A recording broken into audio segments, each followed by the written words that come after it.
এগুলা কি নিয়ে আসছেন ভাই? ভাই এটা কিন্তু ওয়াশরুমের একটা গুরুত্বপূর্ণ আইটেম।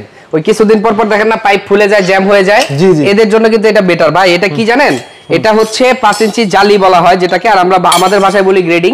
এটাতে কি হয়, পানি যখন যাবে তখন এভাবে ওপেন হয়ে যাবে, পানি যাওয়া শেষ লেগে যাবে, পিঁপড়া পোকামাকড় দুর্গন্ধ কিছু কিন্তু উঠতে পারবে না ভাই। আরো অনেক ফিচার আছে এটা কোয়ালিটি তো ভাই, অনেক কোয়ালিটি ভাই। আপনি একটু ক্যামেরাটা এদিকে দেখান, এখান থেকে শুরু করে ভাই ওই মাথা পর্যন্ত দেখান, অনেক কোয়ালিটি আছে।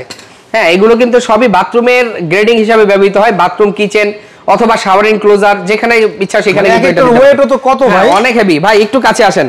এরপরে আরেকটা প্রোডাক্ট আসছে, এটা নতুন ভাই। এটা সিস্টেমটা হলো আপনারা অনেক সময় টাইলসের দিয়ে এটা লাগাতে চান, টাইলস দিয়ে লাগাতে হলে এটা করণীয় কি ভাই, এটা খুলবেন, খুলে এইভাবে এটার উপরে বসাবেন, বসিয়ে এটার উপরে আপনারা টাইলস কেটে দিবেন, তাহলে মনে হবে দূর থেকে পুরোটাই টাইলস। হ্যাঁ, এটা ওইভাবে ব্যবহার করা যায়, আবার এইভাবে ব্যবহার করা যায়। এটার কালার আছে আমাদের কাছে 9টা, ঠিক আছে। তো আগে সাধারণত ভাই ওয়াশরুমে মানুষটা এই ধরনের গ্রেডিং ইউজ করতো, করলে কি তো পিঁপড়া পোকামাকড়, চেলা বা বিভিন্ন ধরনের পোকামাকড় উপরে উঠে যেত। কিন্তু এখন এমন একটা প্রযুক্তি আসছে, এটা আপনার পানিটা গেলেই কিন্তু অন হবে, পানিটা যাওয়া শেষ লেগে যাবে, পিঁপড়া পোকামাকড় দুর্গন্ধ কিছুই উঠতে পারবে না ভাই। এই ধরনের গ্রেডিং এর অনেক ভেরিয়েন্ট আমাদের কাছে আছে। এই ধরনের আপডেট প্রোডাক্ট পেতে আজই চলে আসুন আমাদের শোরুমে। ধন্যবাদ।